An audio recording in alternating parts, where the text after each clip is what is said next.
my dollars make it hurt.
Yeah, what's going on, ladies and gentlemen? What's up? Good morning to you guys. I know this is strange, and it is strange for me, but I have some time off and I can do this. So, for one of the very few occasions, welcome to the Big Time Show podcast that is being seen early, I guess, considering I come on late night, but early in the morning, considering my time, realizing that a lot of people probably are at work. But I want to try and see what the morning ratings look like. I just want to see. I'm quite sure that my numbers or views or whatever would be better um, during the nighttime when everybody's kind of got relaxed. But I just want to see this while I can and check it out and see what's going on. What's going on this morning? Hope you had a better night's sleep than I have. I didn't go to bed till almost about 2 o'clock, too geeked up, too ticked off, too all that kind of stuff. From last night, I'm still mad. And then I purposely, of course, watched to listen to the parties that were going on today on all the major stuff just to see that, those guys get their enjoyment from the beat down, the destruction from last night, in which the Dallas Cowboys, bottom line, simply just got their brains beat out last night.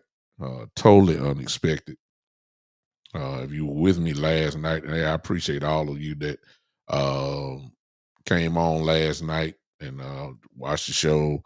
Um, when the Cowboys lose, it's a big show for me because I got a lot of people, and I ain't even checked the chat line yet. A lot of people who look for me. I ain't hard to find.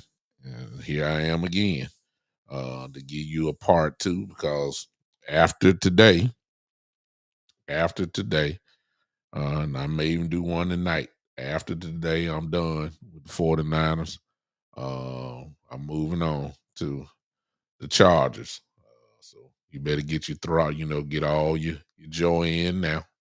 Because after that, I'm not talking about the 49ers, just like I haven't talked about the wins that we have. It's another week. NFL season is still going.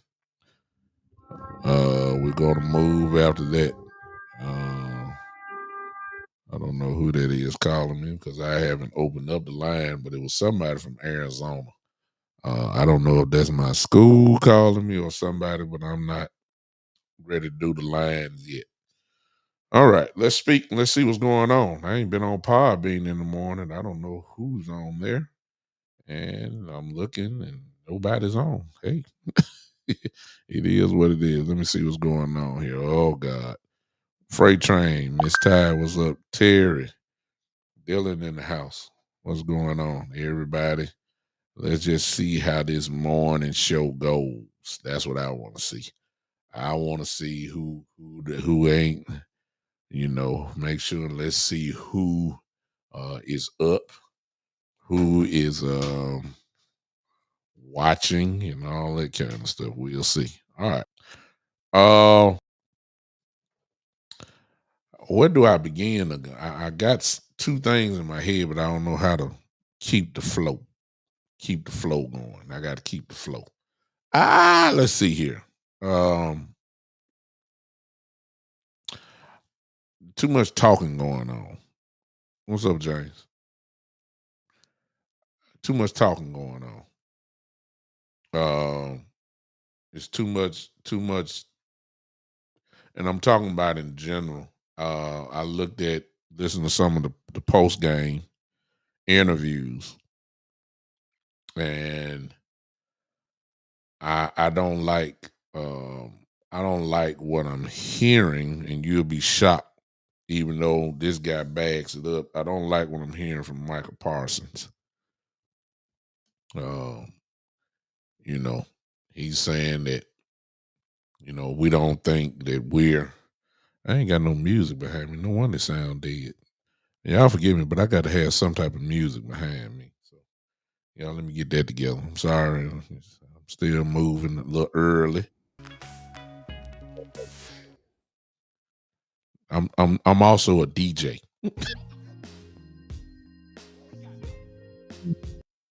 I'm also a DJ. So y'all,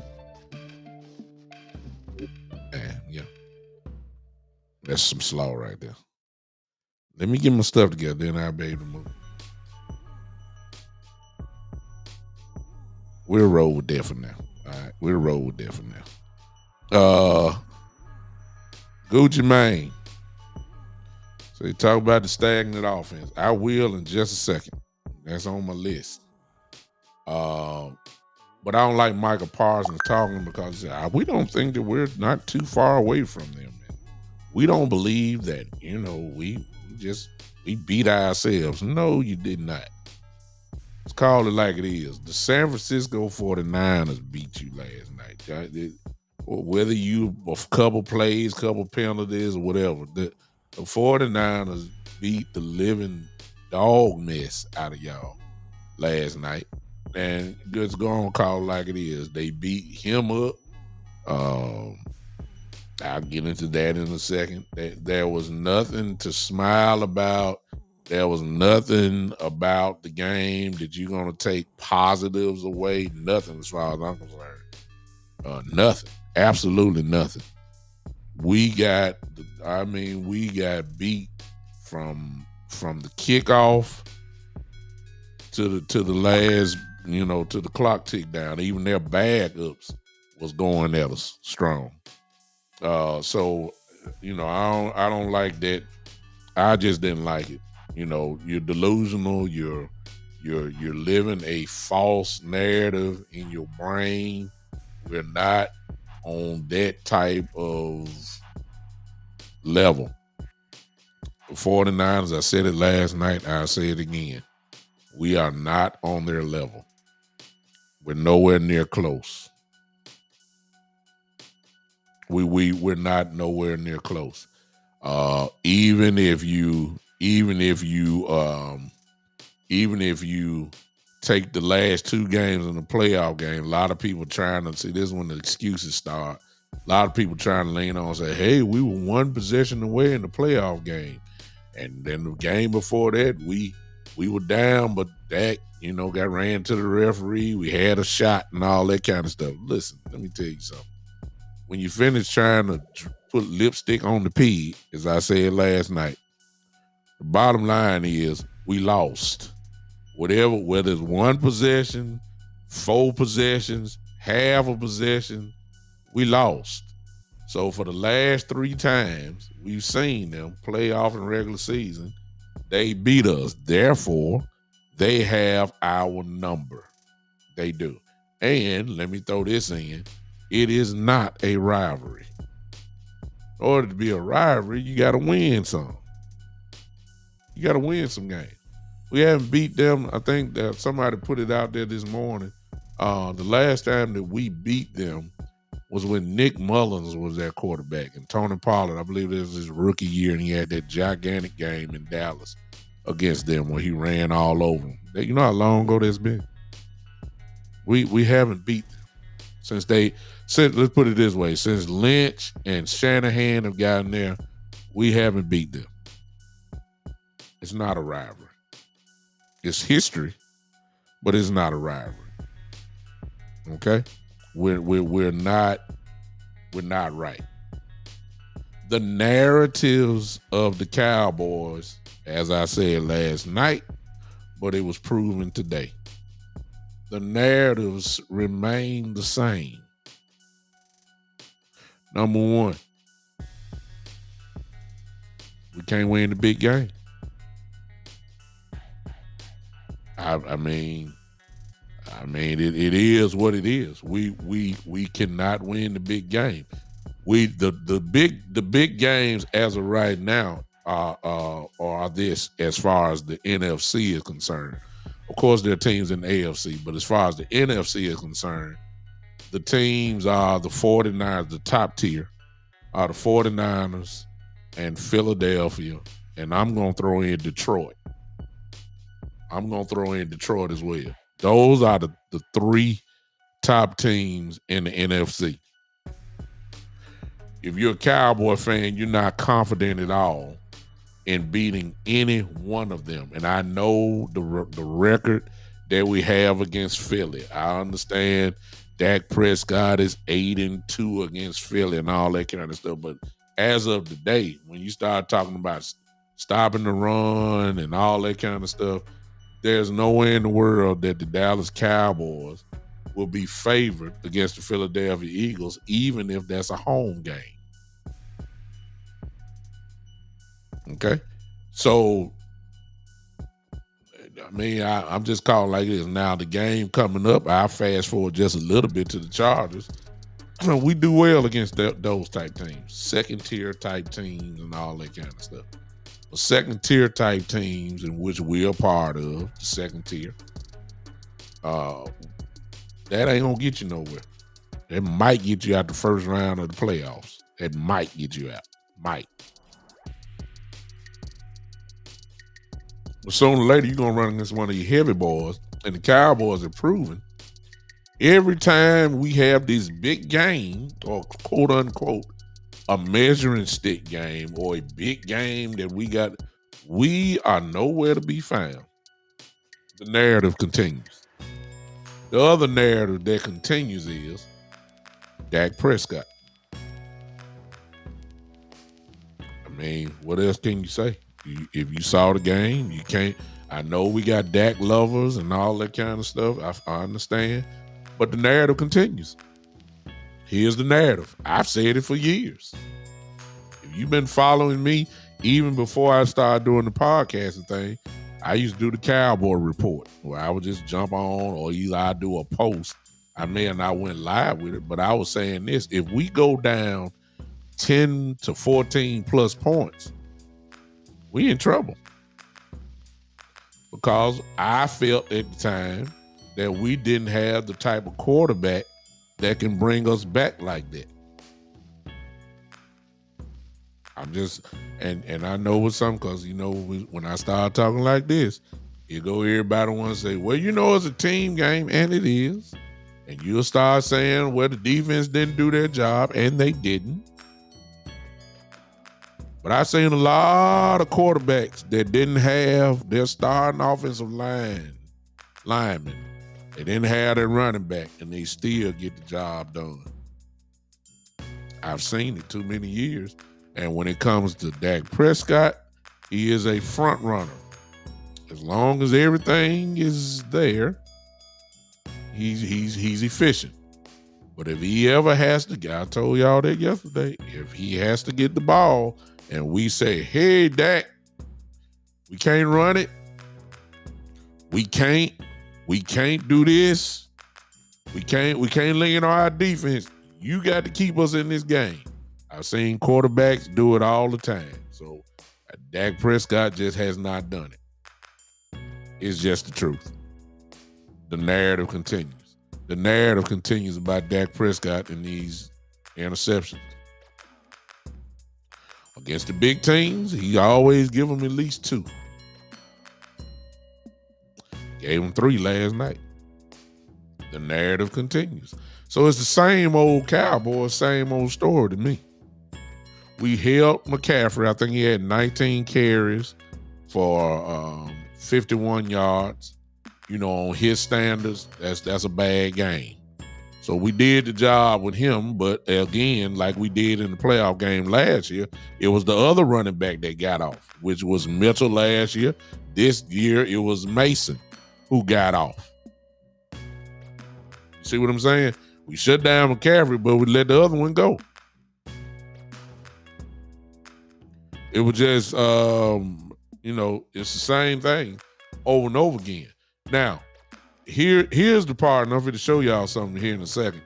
And we'll just, I'm going to let y'all listen to it. See, a game like yesterday, you might not want to get interviews immediately after a game because a lot of emotion is there, a lot of bad vibes is going on, and you put a microphone in these players' face, they'll tell you their true feelings, but then they'll try to come dress it up and cover it up at the end. Well, I always have said it's almost kind of like an alcoholic. You want to know what's really on the inside? You let them get drunk and let them start talking. They'll tell you how they really feel. Then they'll come back at the end. We do the sports spotlight. Every now and then I do fantasy questions. Throw it up there. I'll see what's going on. I'm sorry. Hey, everybody. I'm sorry. I'm sorry. So let me start there before I show y'all this. All right. Number 1. All right. If you're on the Big Time Show YouTube page, you can use that super chat button. If you want to contribute to the podcast, you can do it that way. Or something that won't cost you anything. You can hit that heart button for me. Smash it. Just like bam, bam, bam, bam, bam, like that. You can do that if you're on my YouTube channel. Do that for me. That way the podcast is nominated, not even gonna say nominated, but suggested to people. That's what's been going on. So the YouTube channel is doing quite well. We're gaining more support. I think we're over about 2170, I believe, on the YouTube channel, which is great. Or if you're on Facebook, y'all should know what to do by now. I ain't gonna even look at it. Y'all know what to do. Y'all hit it for me. Let's go. If you're not going to contribute by stars, then obviously you can hit that smash button. Hit that button there. Hit that smash button and hit it. Why am I the only one hitting it? Okay, y'all ain't not. Maybe it's the morning time. Maybe y'all don't hit me in the morning. I don't know. Maybe y'all don't hit me in the morning. See what's going on. I got a lot of y'all on my other page too, so you're there. Let me get to it and let's see what's going on here. All right, I'm coming there right now. I just want to see if y'all helping your boy out. That's all. If you're not going to do that, then go ahead and hit it. So I'm in there now. And y'all, oh, there you go. Okay, there you go. I see. Okay. Appreciate y'all.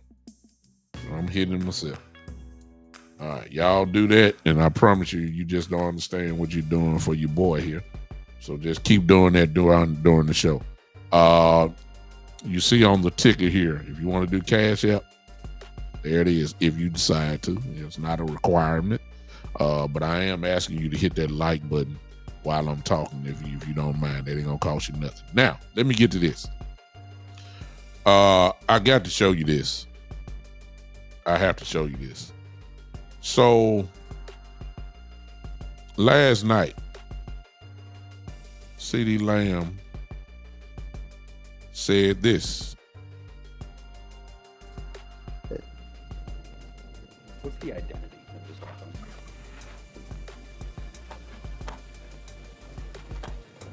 I don't know. Should you 5 weeks into the season? I guess so. I don't know. How do you guys find that? I don't know.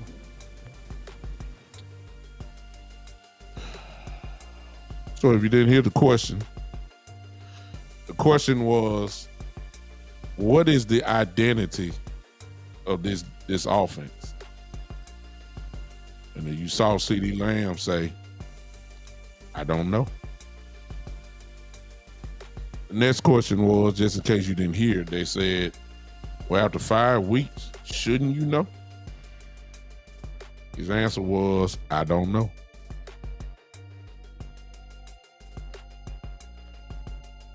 What do you have to do is the next question to find the identity.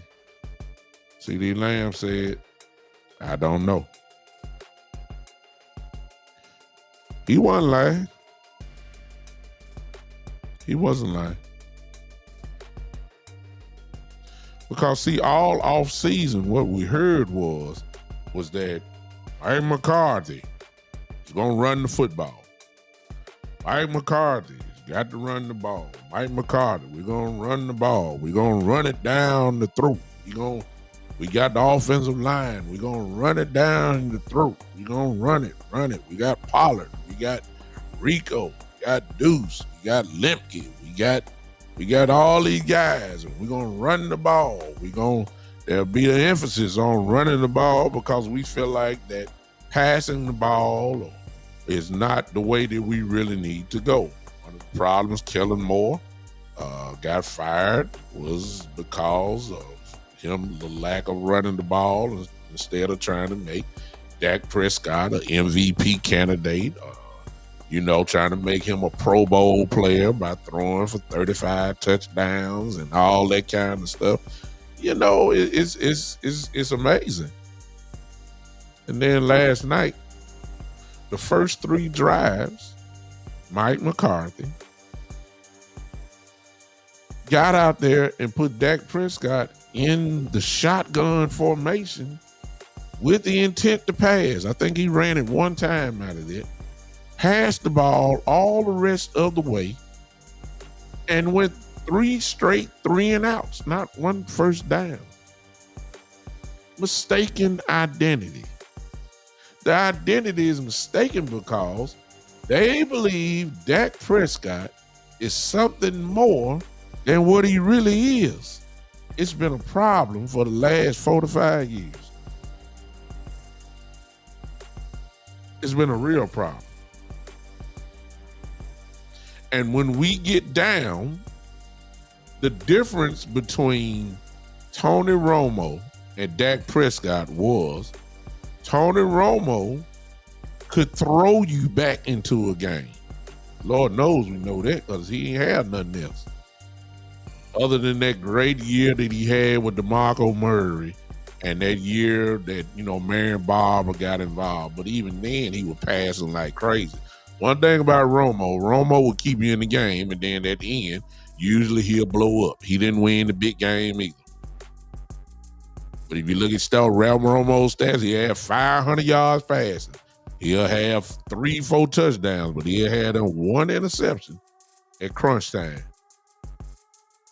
Dak Prescott can't do that. He's the actual opposite. If we go down 14-0,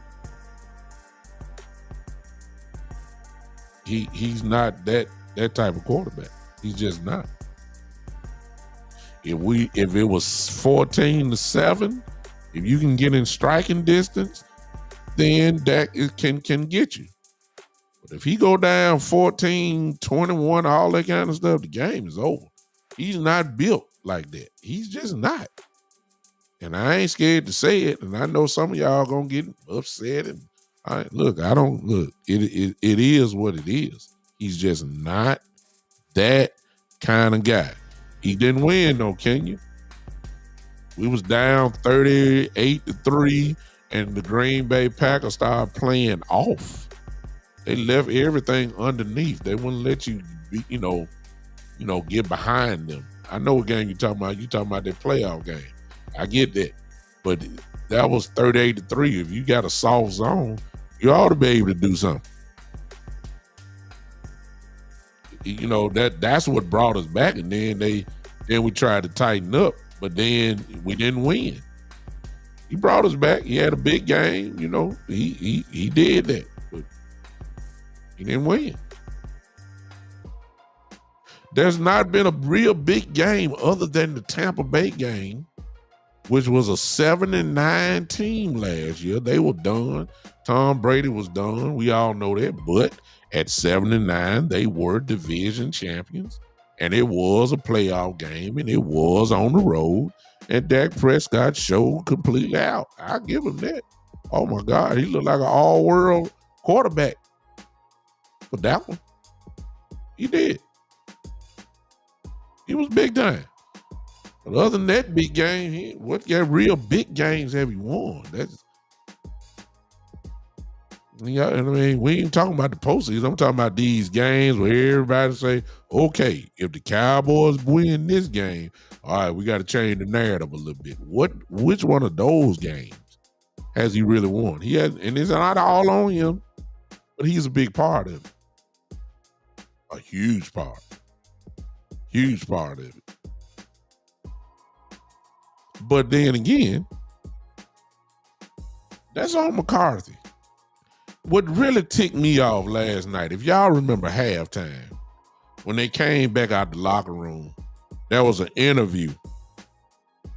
There was an interview with the young lady and Coach McCarthy, and they asked him, what do they have to do?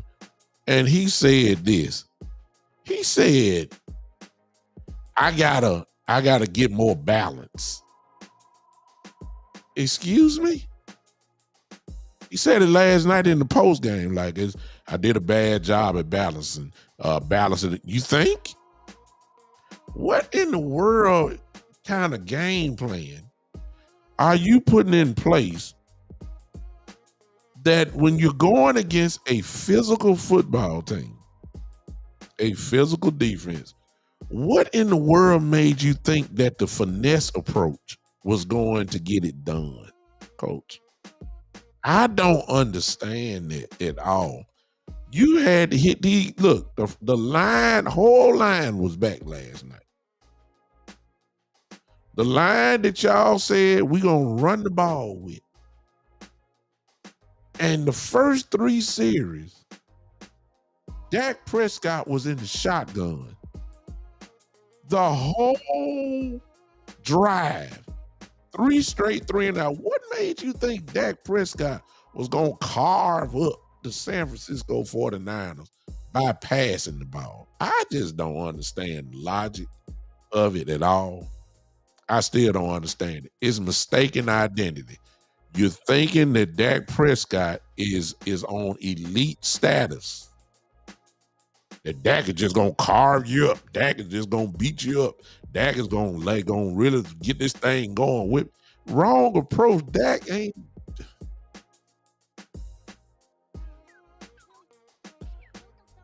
As I said last night, that's why CeeDee Lamb was not lying when he said, I don't know what the identity is. Because the Cowboys are still in search of trying to figure out what they want to be. And having Dak in the shotgun should not be an option. It is horrible that after all these years, nobody has just went out and just said, look, Dak Prescott is an above average game manager. I don't know what's the problem. He's an above average. He's a game manager with some elite moments. He's not an elite quarterback that is a game manager. See, that's what the problem is. The mistaken identity is that you won't look at him and call him as he is instead of trying to make him be something that he really is not. How many more years do we got to keep seeing this? His best years when he handing the ball off and do play action pass. Let me ask y'all this question. Y'all saw the game last night. How in the world are we doing play action fakes when you ain't even established the run? My God, Tony Pollard only ran the ball for 4 quarters. He only got the ball 8 times. In the first half, he had only carried the ball 3 to 4 times. What is that? What is that? I know he fumbled the ball, but what? It's a Pro Bowl running back. How in the world are you doing a play action pass and you ain't established nothing? They didn't bite no fakes. They didn't bite no play action fake. They knew you were passing.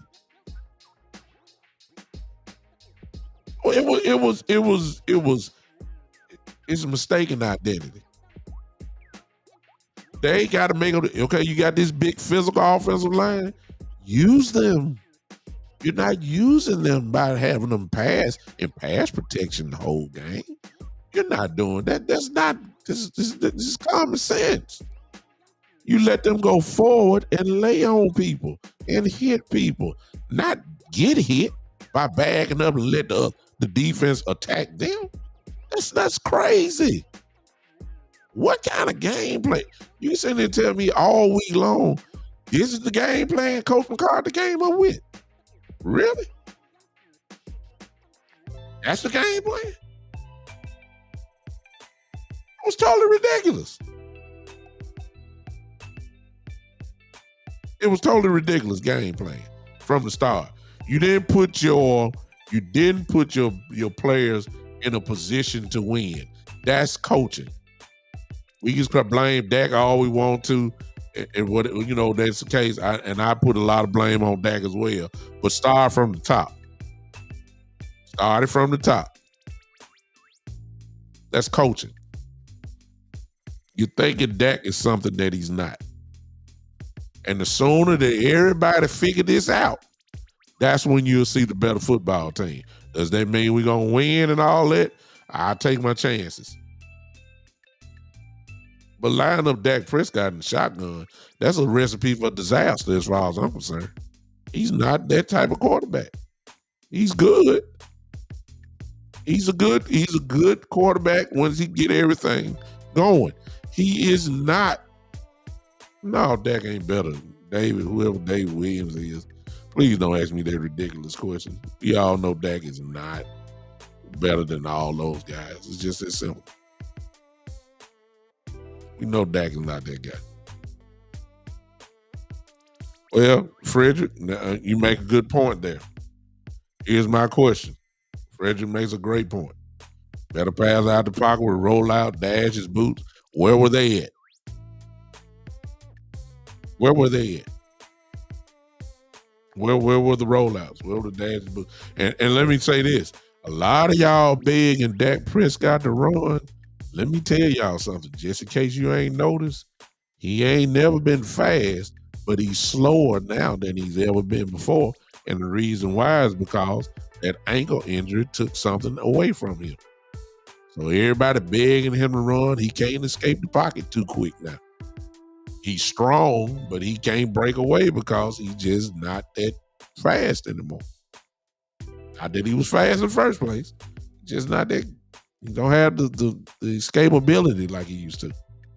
And you can't blame that. The man had a major ankle injury. He had a problem. And usually when you have surgeries like that, usually something is taken away from you. So that may answer your question there, Fred. Why don't he do the rollout, dash, and boots? Probably because he can't get out there hardly no more. Seriously.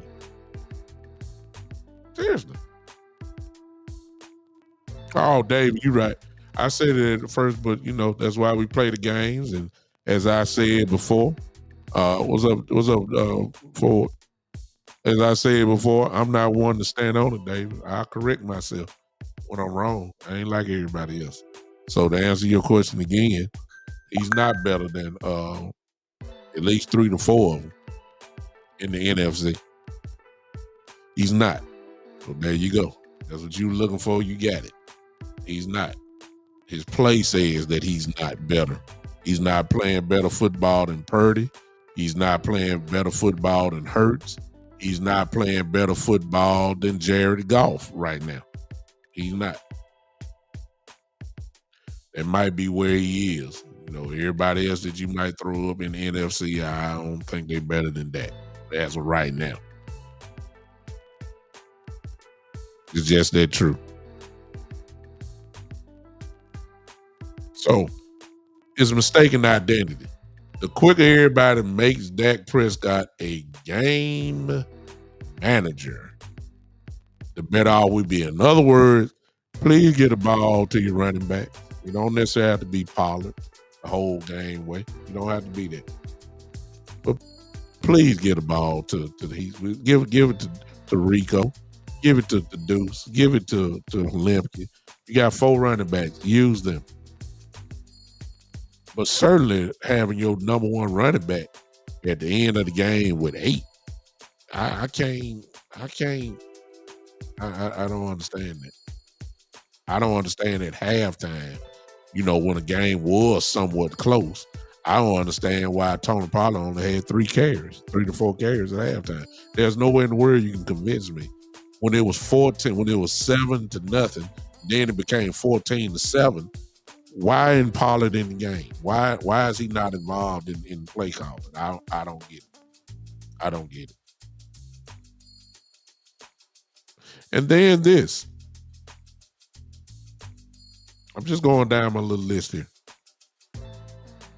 Them interceptions that Dak had, especially the one that Fred Warner caught off the tip, wasn't that the same exact play that he got in the playoff game last year? It was the same route. It was the same tip. And it was the same result. Good Lord. I mean, it looked like a carbon copy. Dak threw a ball, knew he was throwing it, just dedicated himself to trying to throw a slant pattern. They were sitting on it. My linebacker stepped out. Bam. Another pick. In other words, what I'm trying to tell y'all may not want to tell the truth here, but here it is. You ain't seeing the field well. Dak not reading the field well right now. Unless it's wide open, he's going to do pretty good. But when he plays against these teams that have a solid defense that can you are going to have to throw it in a very tight window. He ain't seeing the window too good. Last night, I wish I should pull this up. I got irritated with Dak yesterday. If you go to his post-game interview, they asked him about the throw that he tried to throw to Cooks on the bomb. And they asked him, okay, what did you see there? And then the reporter bailed him out and said, hey, he said, were you just being greedy? And Dak admitted and said, yeah. So you're trying to get it all back in one play for the beating that you're taking, but you just made it worse. Made it worse. Because you're trying to be greedy when you could have just passed it down to CD on the same play who had a one-on-one. The rare time that he can get it. One-on-one. Instead, you want to throw it way up in there, not having your body really set, trying to make a home run, ESPN highlight reel play, and you made it worse. See, that's the kind of stuff that I got a problem with. David Williams, what did you say this time? Mr. Williams said, real talk from the front office to the players and coaches, this team doesn't hold themselves accountable. I want to say this, David. Part of what you said is true, but I've been saying it all year. See, we got to stop. I know y'all want to blame Jerry and all that, but Jerry up there drinking beer while the Cowboys are playing. Jerry Jones, Stephen Jones, Will McClay, their job, primary job, is to get the best players for this team. Their job this offseason, everybody praised them. Everybody praised the Cowboys for the offseason. We went crazy over getting Gilmore and Cooks, and then the draft, of course, came, and we got excited. We got Mozzie Smith. We addressed the big guys in the middle. We did that. Everybody was cool with the offseason. Guess what? That means the Jones did their job. Their job is to scout well, which the Cowboys do well, draft well, which the Cowboys draft well, and then it transfers to the coaching staff. And that is where the problem begins. It ain't the Jones. Who cares about Jerry Jones talking? He just talking. He ain't coaching. He ain't doing nothing. He just talking. He's the marketing machine for the Cowboys. And for those that say, well, he talks too much, he been talking like this for 30 years, ever since he been there. So that ain't nothing new. It's not the Jones family. The problem has always been once they draft well, have all these Pro Bowlers that we have all these All Pros we have, it then gets into the hands of the Jason Garretts. It gets into the hands of the Rod Marinellis. It gets into the hands of the Dan Quinns, of the Mike McCarthy's, and that is where, and the Kellen Moores. In other words, when the coaches get their hand on them, they give them the ingredients to cook, and then the coaches don't know how to cook. That's what the problem is. Y'all can blame Jerry all you want to. I'm not really taking up for Jerry. I wish Jerry would sometimes keep his mouth closed. But he ain't doing nothing but talking. Jerry ain't out there blowing the whistle and telling them guys, let's run that play over again. No, let's have the game plan meeting. Let's see how we gonna attack. Jerry ain't doing all that. That's Mike McCarthy. That's Brian Schottenheimer. That's Dan Quinn. That's Al Harris. That's our offensive line coach. That's our defensive line coach. That is where the problem is, right? That's where it starts. And it trickles down. Again, I asked this question. What in the world was this game plan that he came up with for this offensive look that we had last night? That ain't on Jerry Jones. Now you making the argument and say, well, Jerry need to hire a coach that's gonna get in somebody's butt and all that. That's the only thing that I'll give you. For those that may be thinking that. That's the only thing I'll give you. I'll give you that one. You know, you might need a fire and brimstone type coach. That's what won your Super Bowls. That's what Parcells brought. It had you in the playoffs every year. These soft, back coaches that some of these guys. And I'm not saying that Coach McCarthy is like that. I'm not saying that. What I am saying is, if you get a soft-minded coach or whatever, this is what you get. Now, I don't want to confuse it. I'm saying that this guy, Coach McCarthy, this is what you saw last night is what got him fired out of Green Bay. If you remember, for those of us that remember, they said his offense became stagnant. Aaron Rodgers was a part of that. I don't know how much value we really can put it in there because Aaron Rodgers is going to cry about everything, which he always does. He's a great player, but he always has something to say if things aren't going his way. But this is what they said last night. This is what we saw last night. It was a stagnant offense, completely. Horrible, embarrassing. It looked like a scrimmage game, like I said last night. We looked like a preseason football team last night on the biggest stage where the whole world was watching. It was totally ridiculous. Let's pause for the calls. I got a lot of people in here. I appreciate y'all hanging with me. I'm coming with some more. I ain't got the defensive side yet. Everybody, wherever you watching me from, Facebook or YouTube, do me a favor. Yeah, there you go. Y'all already got it. See, I'm looking in there. Everybody pause and hit that like button. If you are on YouTube, hit that heart button. Just smash it like that. If you like just show support. This is not costing you anything. Just do that for me. If you don't mind. Do that for me. If you're on YouTube, smash that heart button for me. You guys are helping my podcast grow at a tremendous rate. And my brother, Dylan, it's growing.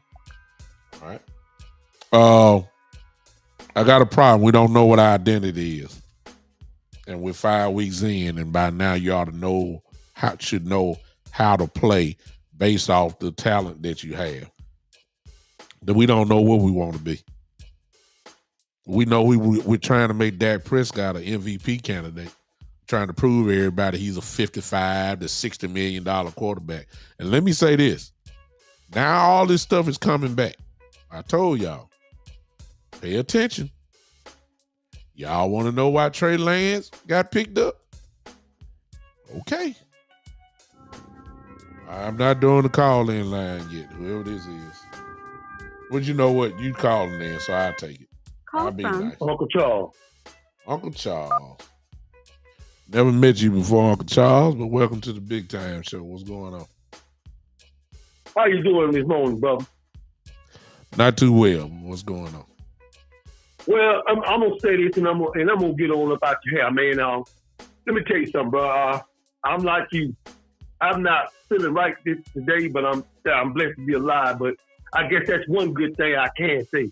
I've been a Cowboy fan since 1979. All right. And I've seen the worst of the Cowboys and the best of the Cowboys.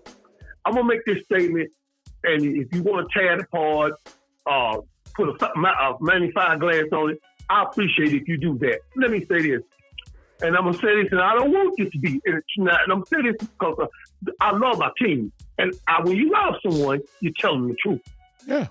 This season is over, and I'm gonna tell you why.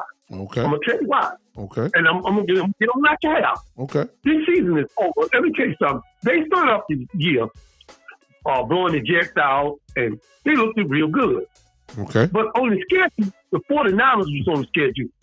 And it looked like to me, the way things worked out last night, is that they mentioned everything towards that game. That 49ers team. Okay. That was that question. Do you think, have you got to move on since that playoff game against 49ers? And he looked at the report, and he didn't like the question. Exactly. So I figured, hey, Dak gonna do his thing. He gonna ask this question, got my boy fired up, he ready to go. And then disaster happened. Okay. Let me tell you something. I was born in Claxton in Birmingham. I stayed in that house. I was born first, my brother was born second, my baby brother was born third. And that house went through all kinds of E4s and E3s. In 2006, another one come through and took it off its foundation. After that house had been through all of tornadoes, this one took it off the foundation, and you never could live in it no more. This is the same thing gonna happen to the Cowboys. It makes no difference if they win the next 5 or 6 games. It makes no difference. Okay. Their confidence is taken. That is shot. His confidence is shot. And when he did let the ball go, it was interception after interception. Do I want better for my team? Yes, sir, I do. I want the best for them. I want them to turn it around. But if you're going to make it to the playoffs and they're there, you're going to get the same beating. The same thing. It ain't going to change. You better hope for an injury or you better hope for an earthquake. Because I'm telling you, you're going to get the same thing. This team confidence shot today, this morning. Now, I will say this in closing. They might can get it back. Lord knows I hope they get it back. Uh-huh. But as it looks right now that they managed to get everything into this game. And look what happened. It ain't the loss. It's how they lost. And that's all I got to say, brother. I appreciate your time. Man, I love it. And I ain't going to come against nothing you just said. Because that's how you feel as a Cowboy fan since 1979. Which to me means you get to talk about your team the way that you want to do it. So we doing it. Oh, wow. Okay. We got breaking news thanks to my brother. While I'm not looking, I ain't looked at my phone, but my brother just put down that our special teams, one of our better special teams players, C.J. Goodwin, tore his pectoral muscle and is out for the season. So we lost the game and we lost a valuable piece, obviously for the rest of the season. That's not good news. Also, on that note, we haven't heard word about Kevontae Turpin. If you remember, he got tackled on the sideline and he was out for the game. So we don't know exactly what's going on with him. Don't know anything, but I'm quite sure we'll learn something probably by today if Coach McCarthy comes out with a little small injury report. So stay tuned for that. It's just that's a anytime you lose somebody, that means we're gonna get a player who does not usually play to come in now and to go to work. So got to get them coached up, even on special teams, and we'll just see. I believe they're probably gonna bring up Eric Scott, maybe Nashawn, maybe. I would think that those are probably some candidates that can fill in that spot. So, look, whatever the case may be, here's the bottom line: the NFL season ain't gonna stop. Chargers are next. We got to go to work on them. Okay, here's some more breaking news. There it is. Here's our answer. Appreciate you, Dylan. Urban has eye ankle sprain and could miss 4 to 6 weeks. Also, you're right, JD. There's the big one. JD is absolutely right. I totally forgot about him, and that's probably who he is going to be the man. That's Izzy. Izzy will probably be the guy. But again, Avante Turpin has a high ankle sprain, and obviously when you have the real high one, so if he's out and say could miss 4 to 6 weeks, he has the worst one. Now we got to find a returner. We got a little bit last night. I think they put Rico back there. I'm not sure if I like that with Rico back there because we need him to run. I think Deuce will probably be the option there. Probably gonna be Deuce. I think it's Deuce who's gonna be that guy. Which could be nice. Deuce is dangerous. But if you get touched, he's going down. Okay. So those are 2 big losses in the special teams unit that we're gonna have to work it out a little bit on that. So another big we lost more than the game. We lost some valuable pieces according to that. Now let's go defensive real quick, and I don't want to take up too much of the time. But Dan Quinn got his brains beat out last night. This historic defense, this smoldering defense, was nowhere to be found last night. We made Brock Purdy look like he was the second coming of Steve Young or somebody. And Purdy is good. Like I said last night, he earned my respect. I'm not gonna change that. He looks good. He sees the field well, where he doesn't have the arm strength like the big arm quarterbacks. There's a reason why he was picked last in the entire draft, Mr. Irrelevant as they call it. There's a reason why he got drafted in the 7th round. It's a reason why, because he doesn't have the measurables. But what you can't deny is that this kid is smart. This kid can see the field, and he is he's pretty good. He's pretty good. There's no doubt about it. So that's but as far as and whatever Dan came up with, which I didn't like, I hadn't seen all 22 film yet, but what I could see, I could see it because I saw everybody dropping back. So we ran zone last night. That's not us. I don't even know if he was running. It looked like he ran a little bit at cover 3. It looked like Gilmore chased Ayuk all over the field. That's what it started to look like. I have to look at it. But I just don't. I had to see it first. But I know we ran a lot of zone. That's not us. We run a lot of man. And when you're playing off 5, 6, 7 yards, and Purdy throws short passes, he hit a lot of. But primarily, he's a slant guy. Nothing really crazy down the field. He did last night because it was wide open. You know what I'm saying? that was the wrong game plan. And Dan Quinn, the sad part is, I didn't even see the adjustments because it looked like he kept running the same stuff. And I just don't understand that. Got another call in. By the way, the call in lesson, y'all calling. I ain't gonna do y'all like that. Michael Evans. Michael Evans. Michael Evans is in the building. What's going on? I'm listening. What's up with you? Okay. Let's just get right to it. I'm gonna filter out the noise that's seems to be laced in the signal. So here we go. If you guys, you want to just bail on the season, you want to bail on the coach, you want to bail on Dak, you go right ahead. Because the people who are just blasting Dak Prescott, and I listened to your show last night, you had some very valid points. Dak didn't play well. So he needs to play better. But if you're going to completely try to put this whole blame on him, is just, not only is it unfair, it's disgusting and it's ridiculous. They have to find a way. They just have to get Brandon Cooks into this offense. He was brought here to take the top off the defense. And so far, they have not been able to get him the football. They have got to find a way.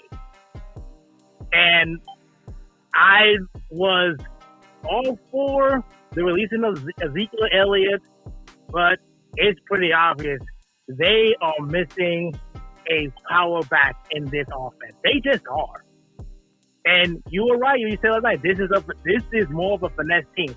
They've got to get back to the way that it were, like, I don't know if it was like 2014 or 2016, where they just went up there and they just bullied you.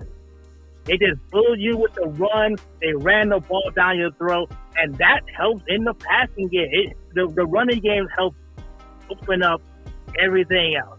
And where is this generational defense that I've been hearing about? Where's it been? Now, look, I love Michael Parsons, but man, that dude needs to just tone it down a little bit. He needs to just be quiet and play some football because they got bullied. They ran the ball down their throat. The 49ers did whatever they wanted defense again. They did it again, and that, I'm sorry, that's not the offensive fault. I mean, people are saying, "Oh, Dak, it's got to throw the receivers open." I think you said they got to throw the receivers open. Well, these receivers aren't getting open. It's almost it looks almost very similar to last year. These receivers are getting no separation whatsoever. And I don't know what y'all think what Dak could do. If he throws into coverage and the receivers ain't getting open, the ball gets picked, you guys are going to blame him anyway. So I don't understand. I don't know what you guys want him to do. If the receivers ain't getting over, he's holding the ball. He's trying to make a play. And if it's nobody open and he takes a sack, I mean, what do you? Yeah, I just don't know what people want this man to do. No, I mean, if he's Mahomes, no, because nobody's Mahomes. But I will stick by what I said over and over and over on this show. Dak Prescott is a top 10 quarterback. Okay. He is. Okay. Let me say this. I'll go with Michael Parsons. And again, this goes back to coaching. In what game plan do you have Michael Parsons lining up against Trent Williams with some help? As great as Trent Williams is, the offensive tackle, they still had running backs chipping him. They had tight ends blocking them and all that kind of stuff. My simple question is, why didn't you put Michael Parsons over to the other side where the other guy isn't that great? I don't understand that. You're going against Trent Williams. He is Trent Williams. He is pretty good. That's the first thing. Also, what you said about Dak, as far as trying to make a play and the receiver with no separation, well, here it is right quick. that go back to coaching too. Because what are the routes that you're running? Like, if all you running is a slant and a stop route, and that's all we ran last night, other than Cooks trying to run a go route. I mean, these are the same routes that we just seen the last 3 years, and they know it's coming. That's why they're able to put the hand down. That's why they're able to tip the ball. That's why he got the picks. They already know the route that we're running. Where are the routes? Where's the drag route? Where is the curl route? There wasn't even no curls last night. It was just slants and stops. It ain't gonna be no separation. Especially when the team know what you're running. It just don't make any sense. They're backing up in the zone. They did exactly what you're supposed to do. You're not going to allow the running game to get off. You are going to let Dak Prescott try to beat you. That's what they did. They took care of it. They ran a single high safety all night last night. A single high. Couldn't take advantage of it. It was ridiculous. Hold on a second. I'm sorry, Mike. I got you. I lost you for a second. Hold on a second. Hold on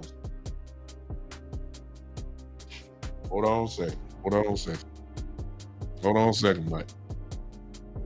Let me get you there. All right. I hear you now. Go ahead. Okay. But I don't believe anyone's afraid of our run game. I mean, and let's be honest. I believe the book is out on Michael Parsons. I believe the book is out on him. Yeah, just run at him. Look what the 49ers did. Look what the 49ers did last year. Look what the Cardinals did. The Cardinals did the same thing, and now they do it again. You just run the ball at him. Yeah. Did you know that when it got to the point when he was back in a traditional linebacking position because he couldn't get to the quarterback? Yeah. Let me address that. Let me address that last. They neutralized him. Yeah, let me address that last one. That first one of the ones you said that I missed out on. Hold on a second. Whoever that is calling from Georgia, I'm gonna call you in just a second. I promise you I am. That part where you were talking about we need a power back. But here's my thing. First of all, Mike, you got to call running plays. Whether it's a power back or finesse back. Tony Pollard only had 3 carries at halftime. How you know what we can't do if you don't never call them? We went shotgun the whole time. I don't understand it. Tony Pollard only had 8 carries. I agree. You got to call the plays first. Mike McCarthy called passing plays the first 3 drives. That's all. That's with the exception of one run. We went 3 straight 3-and-outs. All of them were passing. We ain't had a plan to come in to run the ball. So I don't know. You had my offensive lineman going backwards. The whole rhythm of the game was thrown off right from that point on. We don't know what the running game can do. You didn't call the plays to find out. So I'm not. Do you remember? Go ahead. Do you remember what Mike McCarthy said at the podium at the Star when they announced that they were going to change the offense? Do you remember what he said about the running game? Well, he said he was going to run the ball. He said, I want to run. He said, I want to run the football to rest my defense. But you're right. They came out throwing the ball. But I will give you credit. You called it. You said they may come out throwing the ball. Even though they need to run it. They got to run it. You're going against the 49ers. You ain't doing that. We ain't built like that. We're not built like that. You got to. That goes back to what CD said in the interview.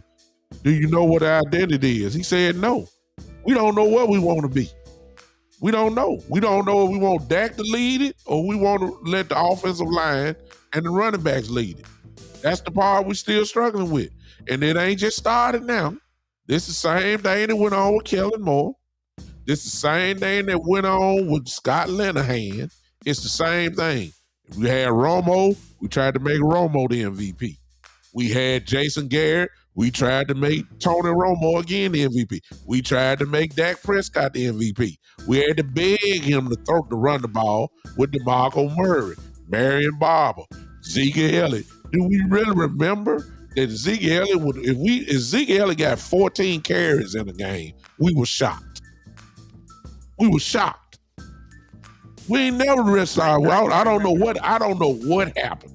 I don't know what happened to the identity. It's mistaken identity. You don't want that. I don't care if you get paid $60 million.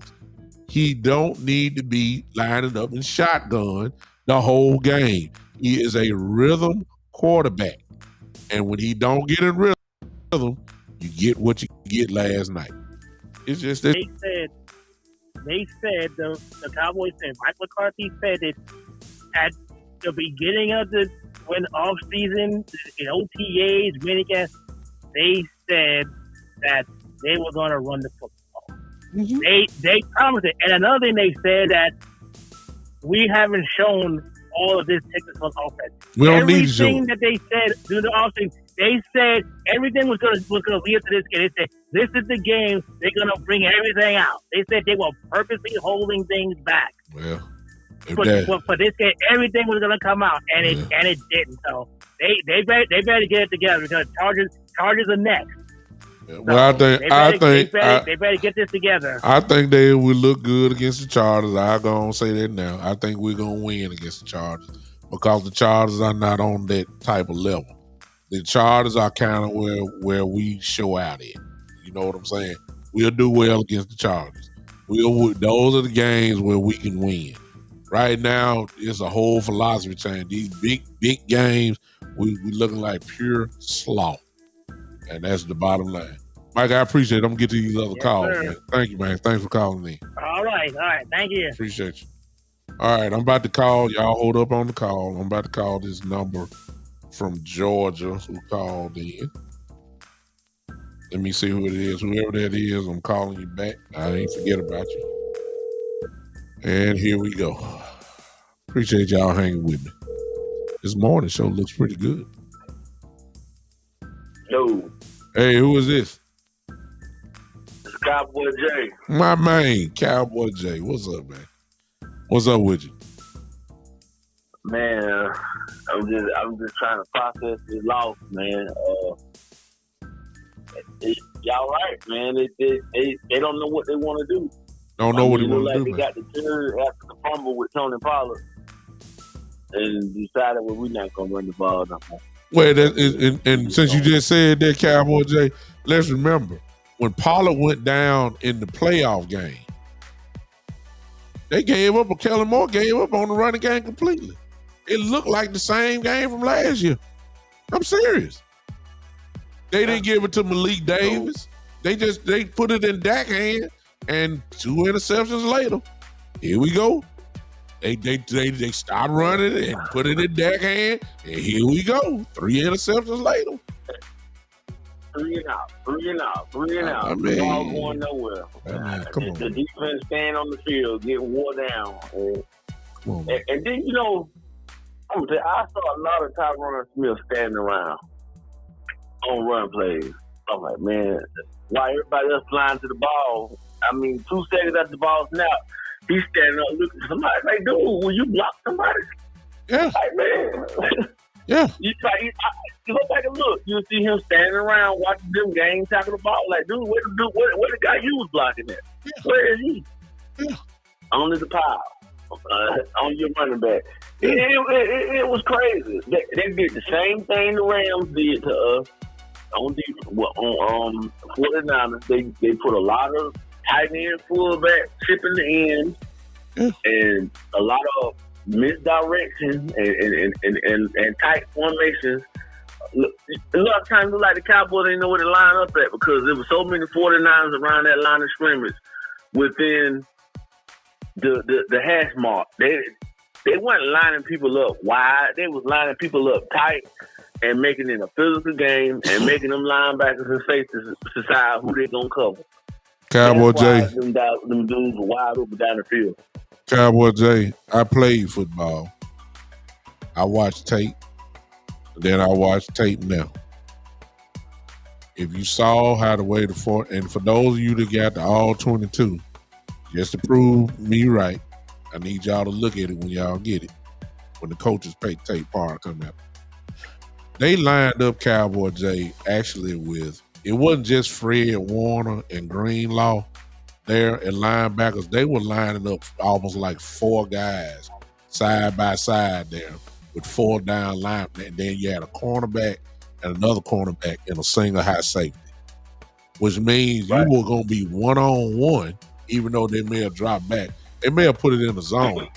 But the safety, you going to be one-on-one because you ain't nowhere in the world safety can go from side to side. You going to have one-on-one. In other words, what they were doing, man, and this is the part everybody ain't going to like now, they were daring Dak. I'm saying daring him to throw. And he did not make them pay. He didn't. He couldn't. And that's the scary part. That's the scary part. I'm gonna tell you the thing that, and I've been telling people this, and I don't like to go at that, but I have to call it a spade a spade. What made that special was his ability to buy time and use his legs. He no longer has. He ain't got the speed no more, Cowboy. He ain't got the speed no more. He can't get out of there. He don't have it. And he was never fast in the first place, but he was fast enough to get out of trouble. But because of that ankle injury he had, it's obvious that something has been taken away from him. And that's okay. I'm gonna tell you what my solution is. And I'm gonna tell you what my solution is, and people ain't gonna like it. I know we can't get rid of, but we cannot afford to extend him. We're gonna have to eat that $54 million and go on ahead and down and play Trey Lance. We're gonna have to, because when you're losing Tyron Smith not coming back next year, Gilmore not coming back next year. So that's gonna offset some of the money that, but extending him, nah. I don't think Dak's gonna even play that type of game anyway. He's gonna want a long-term deal, and I don't think Jerry interested into that. So sometimes if he can't agree to a trade and get some cash back for him, and somebody agree to take him, he'll have to ride that pine, man. He'll have to ride that pine. So I can't see the team continue to play him, knowing that we're not. I mean, he regressed, and you need to put weapons around him. I mean, I don't know. If he ain't bringing in Derrick Henry or somebody and talking about running this football, then you might as well go ahead and eat that money you gave him and say, okay, well. You know what they need to do, Cowboy? Do the same thing that the 49ers did with Purdy. Yeah, I mean, McCaffrey did not have a big game, but they were committed to the running game. McCaffrey only had 19 carries for 51 yards, but it is the fact that he had 19 carries. We ain't even got to the bag of running back. Instead of us doing that type of commitment, we want to pass it around like Dak Prescott is Warren Moon. That's what the problem is. At this age. See what I'm saying? So I don't get it. I appreciate you, Cowboy. Thank you, man. All right. Thank you, bro. Taking the call. Bye-bye. I saw something interesting in the chat talking about the Jets. I don't know who that was, but I'm looking at it. You know, talking about the Jets trading a first-round pick to the Cowboys for Dak Prescott. Let me hip y'all up on something real quick. If I was the Jets, I would hang up the phone. You know why? Because the Jets are thinking, like, Dak might be better than Zach Wilson, but not worth a first round. I'm serious. They saying, like, he ain't that much better. He's better than Zach Wilson, but he ain't that much better. See, when you talking about trading a first round pick, that's a difference maker. That ain't. And then, of course, Rodgers is going to come back and play next year.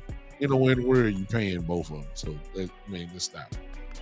But there ain't nobody, see, it's the Cowboy fan base that have elevated Dak Prescott to thinking that he's whatever you may think he is. When the truth is, I just heard Michael say Dak is a top 10 quarterback. There's gonna be a lot of people that ain't gonna agree with that. You might have a few cow. You may have. It's gonna be split down the middle. Put it that way. I don't know. I mean, this is what I've always said about Dak. And you can go. I've been having stuff on Dak Prescott since he entered the league. All you gotta do is go back. I don't erase nothing. I ain't have no podcast show back then, but I had the Cowboy Report. I've always said, again, Dak Prescott is a front runner type quarterback. If he ever goes down 10 to 14 points, we in trouble. Because Dak ain't that type of quarterback, y'all. And I'm not going off on him. I'm not saying he's not skilled. I've just seen it too many years. And somebody gonna argue with me and say, well, he has the biggest fourth quarter comebacks more than anybody. As long as he in striking distance, he can get you. If you're down 4, if you're down 7, if you're down, like that, that can get you. He can get you like that. But if he go down 14 and the game has to turn into his hand, like it is done for many other quarterbacks that you have seen over the years, the last thing you want them to do is throw the football because you knew that they can get the job done. The coordinators in the NFL want Dak Prescott to throw the ball. They want him to do it because they ain't scared of him. Dak Prescott don't bring no fear. They will line up 9 men in the box to take away the running game and dare Dak Prescott to beat them. That's what you saw last night. Well, no 9-man box, but it definitely was an 8-man box. It was a single high safety. Y'all saw that? It was a single high safety. That means you got one-on-one either with CD at times, Cooks at times, Gallup at times. And that's the advantage that we should have been taking. That's the matchups we should have been taking advantage of. We didn't get it done. He didn't do it. He didn't. That's what I'm trying to tell y'all. As long as Dak is a complimentary quarterback, and he is one of the best at that. In other words, if the defense is right, you got somewhat of a good running game going, then the play action pass game works. It's like for any other quarterback. Dak can get you like that. We've seen it happen. Dak, we ain't denying the stats. Dak gets 4,000 yards. Dak gets 30 touchdowns. He's done all that. We've seen all that. But when something ain't working, and the game has to, they say, look, you can't run it, or we're not trying to run it, we're going to put the game in your hand, Dak. Carry us to the promised land. And if you're a real realist, the truth of the matter is, when that situation happens, Dak just haven't done it enough. Or a lot of y'all gonna say, or as I'll say, when it really counts. I've seen them get down in playoff games, and then I've seen them make the score look respectable. I've seen that. And that's because defenses started playing off. They started playing soft, like the Green Bay playoff game. Shoot, Green Bay was up 31-3 coming out of halftime. Of course you gonna play off. That's a lot of the yards. That's the stigma that Dagmar got for all these years, saying, yeah, he got all these yards, but as they like to say, it's empty calorie yards because it's garbage time yards. See, right there. As soon as I said, Dave Williams was already typing when I said it. And you can tell he ain't no Cowboy fan, but there it is. It's the truth, y'all. It's the truth. Other than the dominant performance that he had against Tampa Bay in the playoff game. Please tell me another game where he looked like that. where he dominated the game. It ain't been many for Dak Prescott because that's not his game. And everybody keep thinking that's his game, and it's not his game. It's not. It's just not. It's mistaken identity. And as soon as the Cowboys finally say, okay, we are going, look, how about this? Here you go, right here. Here you go, right here. You know why Cooper Rush did so well last year with that 5-1 record? You know why? Because the Cowboys figured out we cannot allow Cooper Rush to be the man on this team. What are we going to do? We're going to run the football. We're going to lean on the offensive line, and we're going to play great defense. They did all of that, and Cooper Rush, who was throwing for 150 some odd yards, had the whole Cowboy nation thinking he should be the star. And when you look at his stats, he didn't do nothing. He made some good timely passes, which he did do. He just flat out just became exactly what I'm trying to tell y'all what Dak is, a game manager. What happened when Dak Prescott came back after he came back from his injury? We started thinking we were a pinball machine offense all of a sudden, which led to 15 interceptions. Implement the Cooper Rush game plan with Dak Prescott and watch how better this football team gonna be. But we got too much pride because we're gonna say that Dak Prescott is the man, and Dak Prescott is getting paid 50 plus, gonna get paid $50+ million. He got to be the man. He got to do it. He got to go. He got to do it. That if we gonna pay this man $50+ million, he need to lead the charge. No, he don't. No, he don't. That's the mistaken identity. Y'all, everybody get it confused. I keep telling y'all. I'm saying he's a great humanitarian. That's why he won NFL Man of the Year. That's an off the field award. That shows you are very, you one of those type guys, and they say it's one of the most prestigious awards, one of the most prestigious award in the NFL, the Man of the Year. The problem with Cowboy Nation is that for some reason they have equivalated his off the field work and trying to make it be his on the field work, and that ain't the case. See, NFL Man of the Year don't have nothing to do when it's 3rd and 8. He ain't that. It don't match. He's a leader. He's a leader of men. He's a leader. Being a leader ain't got nothing to do with you throwing the ball in a tight window, finding an opening man. The open man on a route. It don't have nothing to do with you being a leader. That's where the skill set come in. That's where your eyes come into play. Being a guy that can read defenses, I mean, on a very much consistent basis. It ain't got nothing to do with being NFL Man of the Year. And Cowboy Nation never messed it up. That's why they keep saying, I tell you. That's what Jerry said. We got that Dak Prescott, man. What a leader he is. What a leader. Leadership ain't got nothing to do with his 3rd and 5. That's what the problem is. It's a mistaken identity. And the sooner that everybody figures this out, the better we're going to be.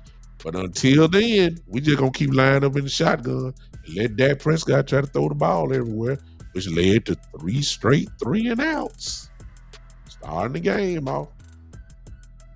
Y'all don't want to hear me. Y'all don't want to hear me. I've been saying it for years.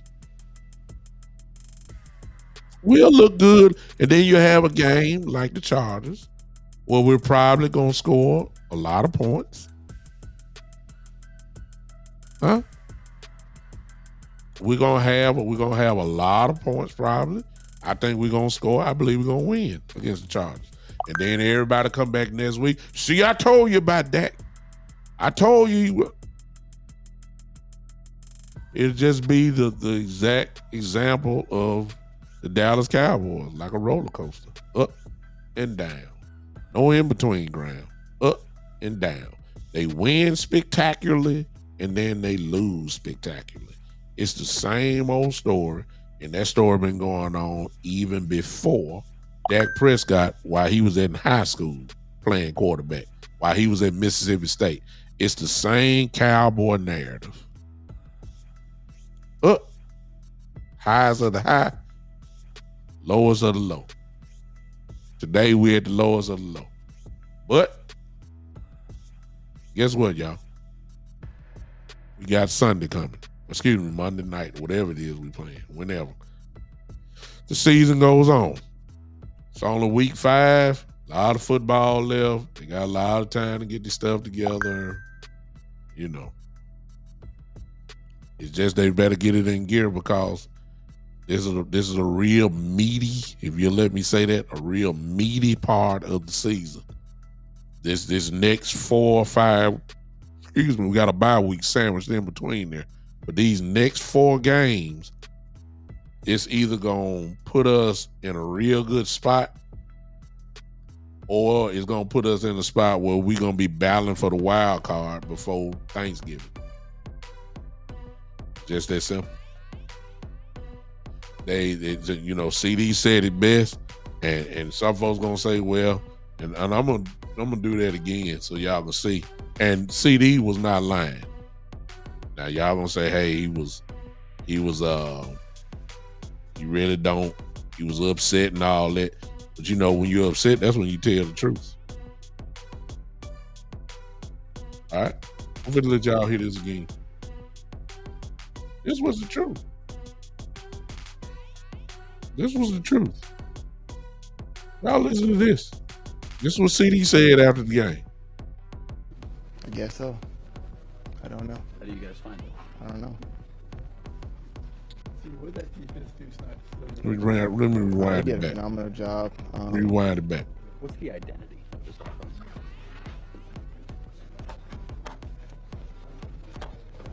I don't know. Should you 5 weeks into the season? I guess so. I don't know. How do you guys find it? I don't know. What did that defense do tonight? In case you couldn't hear that because of the music. CD, the question was asked, what is the identity of the team? I'm quite sure you heard what he said. I don't know. The next question was, shouldn't you know after 5 weeks? CD said, I don't know. Then the last question was, well, what do you do to try to get the identity? Again, he said, I don't know. And what I'm saying is, you know, you may count it as being sarcastic or he's upset, and you may even say that he may be angry and he's supposed to be angry, but he didn't lie. We don't know. We don't know the identity of this team right now. And we know that our biggest strength is the defense, but offensively, they still searching. And I don't understand that. They're still searching.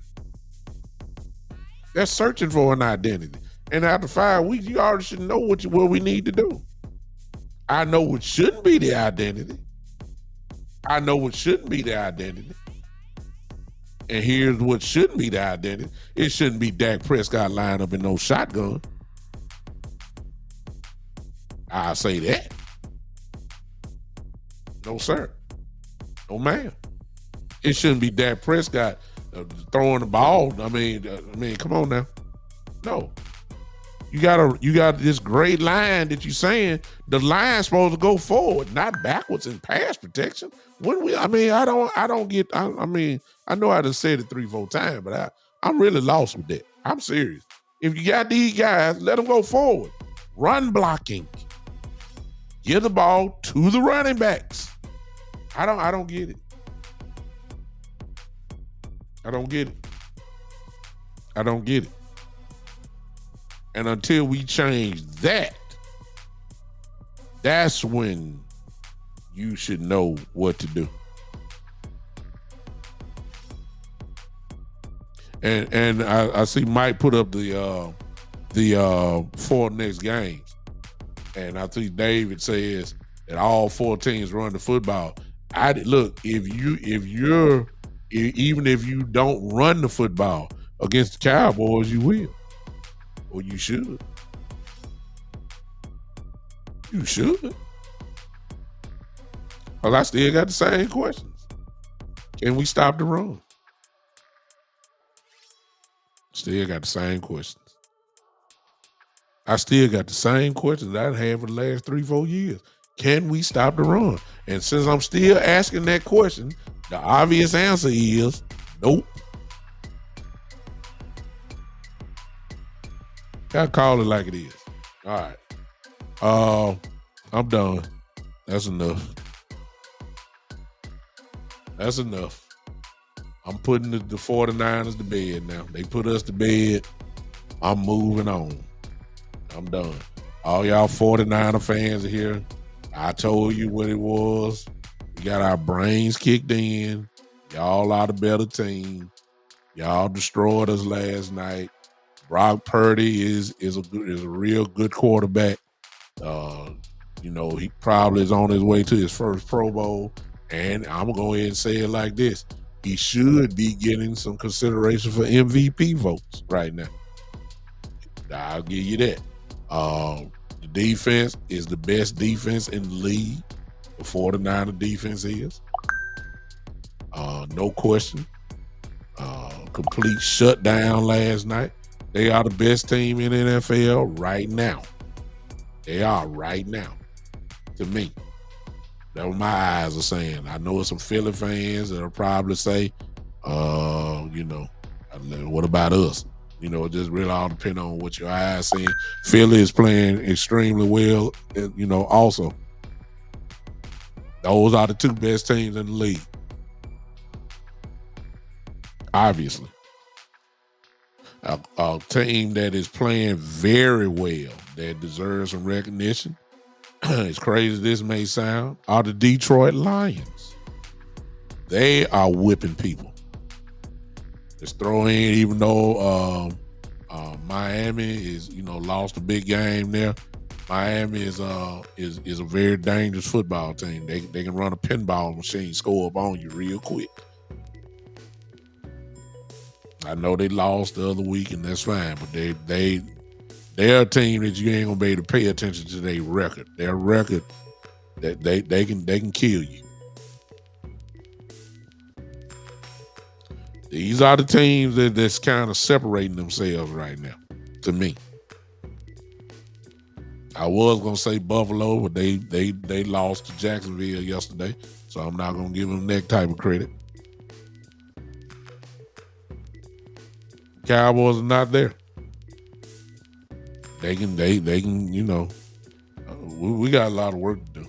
And what we doing right now, even though we're 3-2, what we've seen ain't about nothing.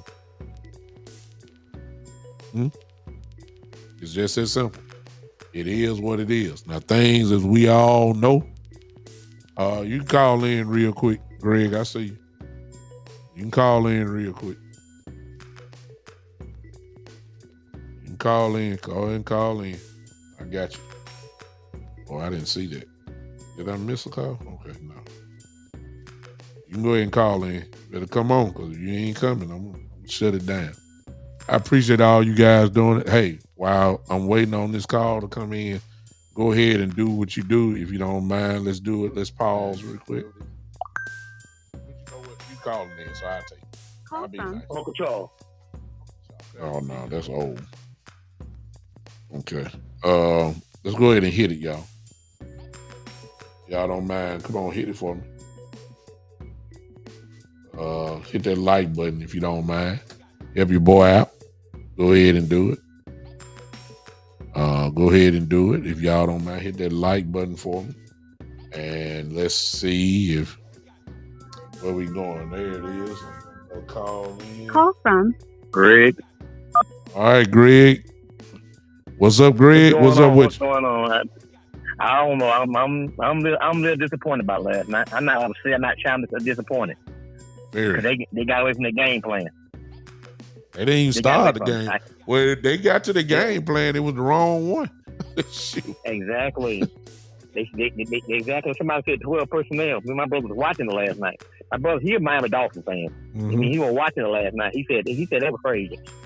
And our problem is we need to add some more talent. We need to make some moves in the free agency. I ain't trying to be funny. I mean, in the trade market, there's some players out there we need. They're ready to be traded. They will help our team. Yeah.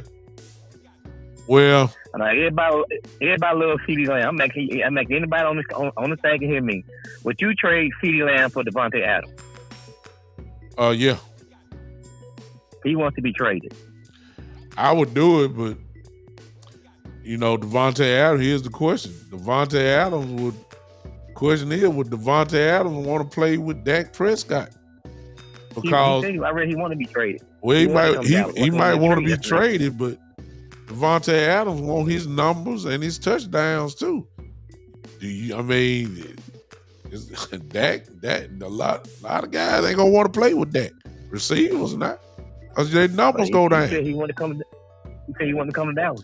Well, that's the old playbook of all the free agents. I know, but he said he want to come. I know that. Yeah, they always gonna throw up Dallas' name to get some more interest. I mean, everybody always use. Oh yeah, they do. That ain't nothing new. But here's the issue I saw last night. We were playing a lot of zone. Yeah, they were running the ball. They was back in zone where everybody was raving about Gilmore. Gilmore ain't did nothing. He had one interception. He looked slow. He passed against these teams. He was behind on all the coverage. They was killing him.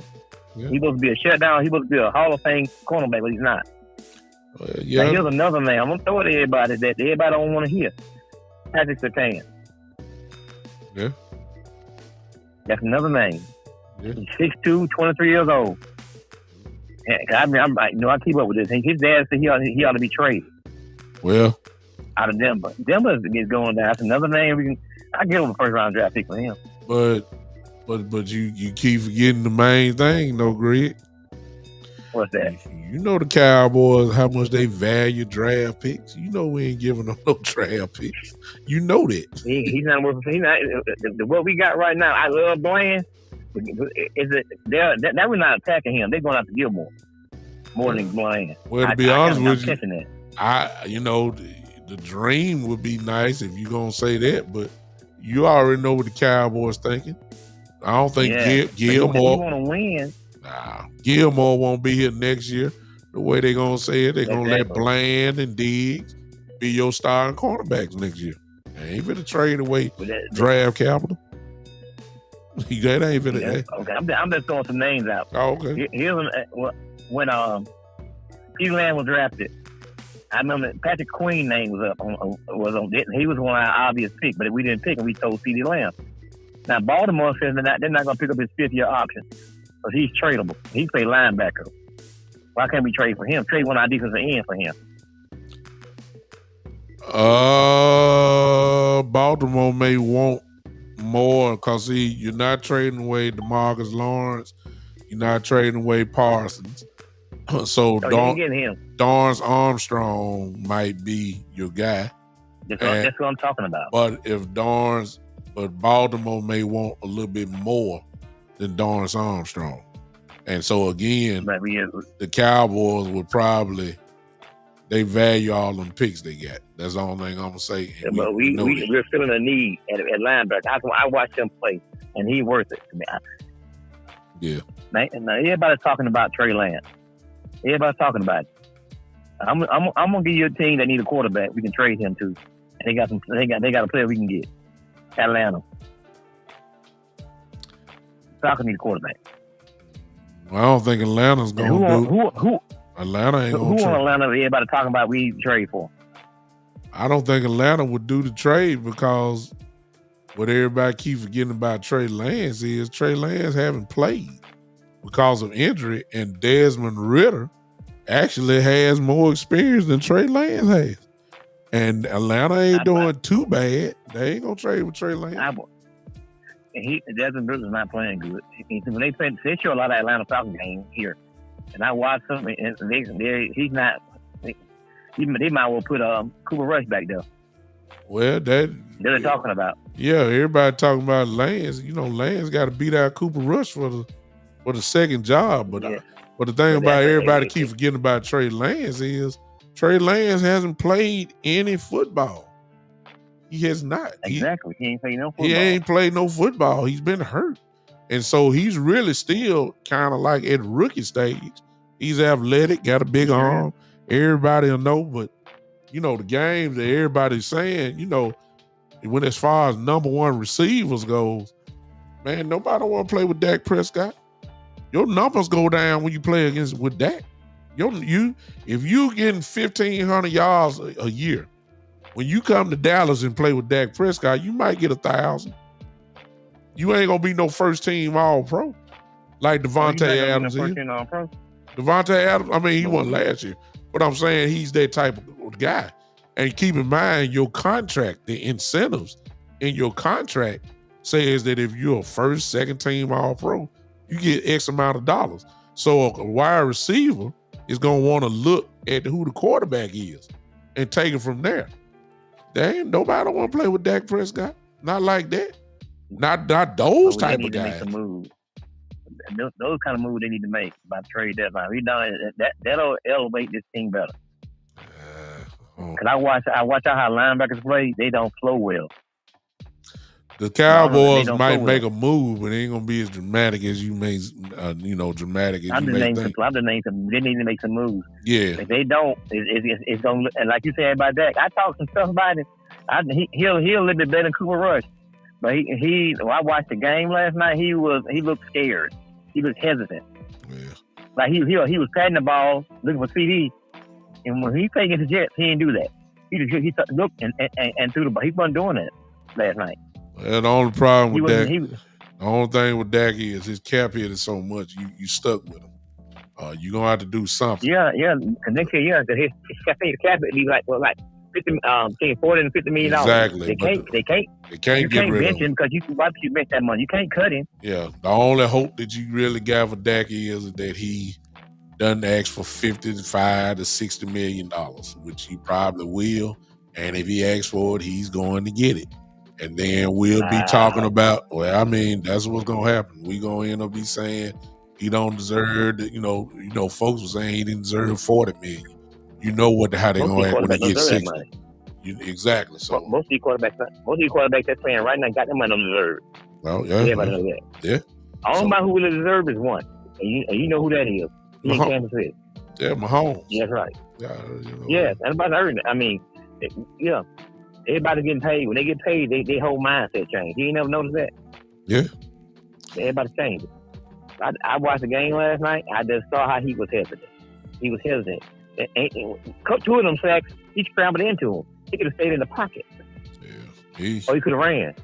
He scrambled into pressure. Yeah. That's what he do. That's exactly what he does. And I pay attention to that. Yeah, he ran right into the pressure. Just stay in the pocket. He'll look better. He'll look better this week. He playing the Chargers. They're gonna blow out the Chargers. I believe they're gonna look real good. They're gonna they're gonna put it on it. They're gonna go in there bye week smiling and feeling good. Yeah. Yeah. They're gonna kill them. I already know that. They're gonna kill him. Right. You're right about that though. You're right about him. But I give a little bit more credit because I know he's capable of doing it. But when the time to do it, he just don't do it. He was doing all that talking. I guess he was fed up. But if he gonna do it, do it. If he don't say hey. Exactly. Cut the trade me. Exactly. I appreciate you, man. He all right. Thank you so much, Greg. Thank you, bro. Okay. All right, y'all. I'm done. That's it. It's depressing. Shane said he disagrees. Jerry's not going to pay Dak. He's not worth it. After, you know what? There's a little part of me that believe that also is a reason. I said it when we got Trey Lance in the trade. There's a reason why they brought him here. I even fast forwarded for you. Let's just play the role here. Let's say that the Cowboys don't make the playoffs this year. Jerry will come in and say, look, I went all in this year. I made trades that I usually don't do. I paid guys. I paid Diggs. I paid, all the other. I paid all these other guys. I paid them. I paid linemen. And I said that this team should be a Super Bowl contender.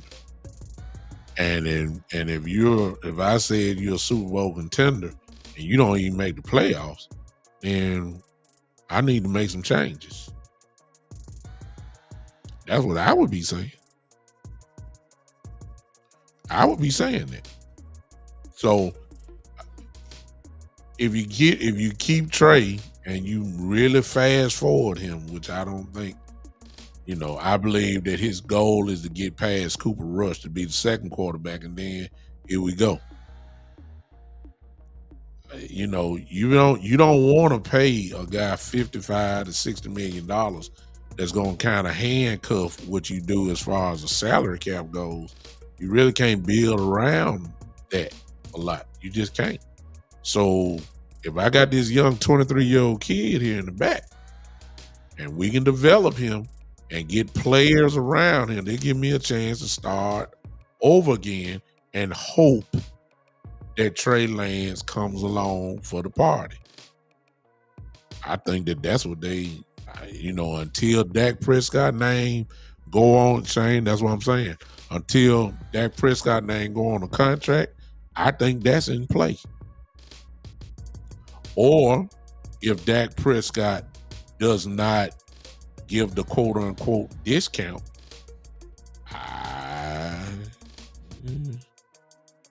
pay attention. Pay attention. It's a reason why they ain't bring him in for no depth. No, it's a reason why they brought him here. There's a plan in place. That's why everybody said Dak got to get it done once they traded for him, because everybody kind of knew you could see the back door stuff starting to crank up. Well, last night don't help Dak Prescott case. Last night does not help his case. And it moves the plan to becoming closer into fruition when you have a game like that. You let the Cowboys go ahead and blow up these next couple weeks. And, okay. I'm not saying Trey gonna start. I don't think he is gonna start. I'm just saying they gonna let the evidence speak for itself. They're gonna let Dak play it out. They're gonna let it go like that, and then they're gonna come to the table and say, hey man, it ain't nowhere in the world we're gonna give you $60 million. It ain't gonna be nowhere in the world we're gonna pay you more than Hurts and Burrow. We're not gonna pay you that. We can't. That's what they're gonna let right now. There's a nice piece of evidence that went into the book last night that ain't favoring Dak Prescott by no means. Remember what I've always said. I've always said this. Of course they're gonna say it in front of the camera.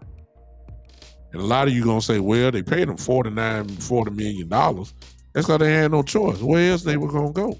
I've always said they ain't never been 100% fully believed in Dak. I've always said that.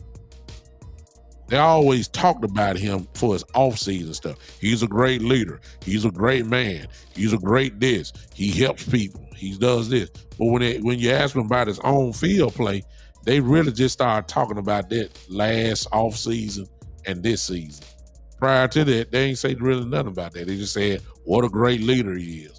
You ain't saying nothing about when you asked about Tony Romo, though. They said, I believe he can go take us to a Super Bowl. That's what Jared always have said. Always have said that about him. You don't hear that talk. You just start hearing it now. But when you put the evidence in, like from last night, trust me, they ain't gonna never say it on camera, but they'll make you do a move and go get a guy like Trey Lance, a first round pick, and bring him in.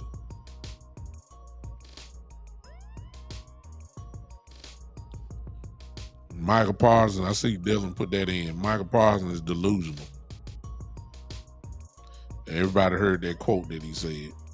Talking about, I believe we the same team and the scoreboard don't The score doesn't really show what happened out there. That's a lie. The score did show what happened. That's a lie. The score showed you got your brains beat out. The score shows that you ain't on this level yet, that you thinking you on. The scoreboard says you ain't ready yet. The scoreboard says you don't deserve a seat at this table. This seat belongs to the 49ers and the Eagles.